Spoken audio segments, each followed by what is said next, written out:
TV रख के पास पागल हुई सास। आजकल वर्मा जी की पत्नी देवकी जी केबल पर रियलिटी शोज देख देख कर बहुत कुछ सीख रही हैं। जैसे आज तो वो सुबह सुबह बेसुरे आलाप ले रही हैं। सारे गामा माँ जी, सारे गामा पा धा नी सा होता है। अरे वो तो सब गाते हैं, ये मेरा स्टाइल है। आवाज तो कम कर लीजिए माँ जी, पर्दे फट जाएंगे कान के। ये कहो कि पर्दों में आग लग जाएगी। देखना, मेरी आवाज सुन के जज आग लगा देगी, आग लगा देगी, तू तो आग लगा देगी, ऐसा बोलेंगे। सरिता वहां से परेशान होकर चली जाती है और सास रियाज जारी रखती है। सारे गाओ, सारे नाचो। तभी बाबूजी दुकान से लौटते हैं। अरे देवकी, क्यों तानसेन बनी हुई है? कान से खून निकालोगी क्या? अरे क्या हुआ, रियाज तो करने दो मुझे। इसको रियाज बोलते हैं? ऐसा लग रहा है जैसे घोड़े हिना रहा है। घोड़े पे बैठ के ही बम्बई जाऊंगी मैं तो, जब जज साहब कहेंगे कि देवकी तुम मुंबई आ रही हो। जज साहब, वो अदालत वाले? अरे नहीं नहीं, बड़े लोग हैं, आप नहीं जानते हैं। ओ मैं तो छोड़ चली अपना ये देश, बम्बई मुझे प्यारा लगे। गाना गाती हुई देवकी चली जाती है और बाबूजी अपनी सरफिरी पत्नी के इस संगीत प्रेम की चर्चा करने बहू के पास चले जाते हैं।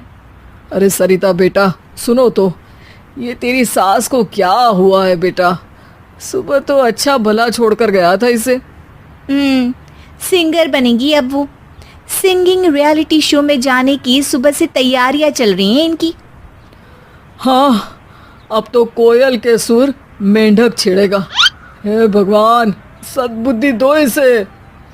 इधर बाबूजी भगवान को कहते हैं और उधर राधा रानी प्रकट हो जाती है, देवकी की मोहल्ले की सबसे पक्की दोस्त। क्यों री देवकी, काहे इतना गला फाड़ रही है? कोई चीखने चिल्लाने का कंपटीशन है क्या? अरे ये देख, नया सिंगिंग शो, मैं भी गाऊंगी, हिंदुस्तान के दिलों की धड़कन बनूंगी। अरे इतना बेसुरा गा के दिलों की धड़कन नहीं, दिलों का अटैक बन जाएगी। इससे तो अच्छा है कि नाच ही ले। वैसे भी दिन भर मोहल्ले में नाचती तो रहती है तू, कभी इसके घर कभी उसके घर। देवकी को समझ में आ जाता है कि उसका गाना किसी को पसंद नहीं आ रहा। अगले दिन सरिता देखती है कि सास पैरों में घुंघरू बांध के नाच रही है। अरे माँ जी, क्या मंजुलिका बनी हुई है आज आप? अरे नाचने दे बहू, जब तक है जान जाने जहां मैं नाचूंगी। अरे माँ जी, अभी जान निकल जाएगी, इतनी जोर से नाचेंगी तो। अरे अरे, क्या कर रही हो?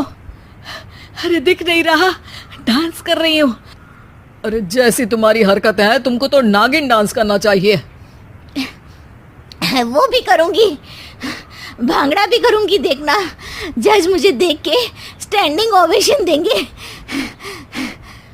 हाँ, स्टैंडिंग ओवेशन तो देंगे ही, ताकि खड़े होकर वहां से भाग सके तुम्हारा डांस देखकर।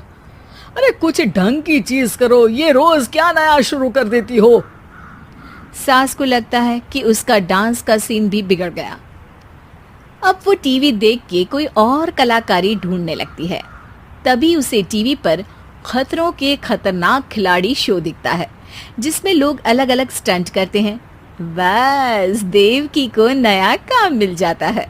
अगले दिन सुबह देवकी डंबल लेकर कसरत करने लगती है। माँ जी, ये क्या कर रहे हैं आप? अरे खरी जैसे बनकर खलबली मचा दूंगी। कल मैंने खतरों के खतरनाक खिलाड़ी देखा, और सोच लिया कि मुझे वही जाना है। हाँ बस। तभी वहाँ बाबूजी भी आ जाते हैं। अरे इतना भारी डंबल, अरे गिर मत जाना कहीं लेकर। अरे चुप करो, तुमसे कुछ नहीं होता इसका मतलब ऐसा नहीं कि मुझसे भी कुछ नहीं होगा। मैं तो खतरों के खतरनाक खिलाड़ी में जाने वाली हूँ। हाँ मैं तो इस शो में तभी गया था जब तुमसे शादी हुई थी। तुमसे शादी करना भी खतरों के खतरनाक खिलाड़ी में जाने से कम थोड़ी ना है। अब चुप भी रहिए। अरे बहू, वो भारी वाला डंबल उठा कर ला तो। अरे ना माँ जी, आप संभाल नहीं पाओगी। अरे मैंने टीवी में देखा था, एक आदमी कार उठा लेता है, इतना तो मैं उठा ही सकती हूँ ना। बहू घबराते हुए भारी वाले डंबल माँ के हाथ में दे देती है। जैसे ही माँ दोनों हाथ ऊपर करती है, पूरे शरीर का बैलेंस बिगड़ जाता है और वो पीछे की तरफ गिर जाती है। डंबल जाकर टीवी में लगता है और टीवी फूट जाती है। माँ जी, उठिए माँ जी। बाबूजी बहुत तेज हंसने लगते हैं।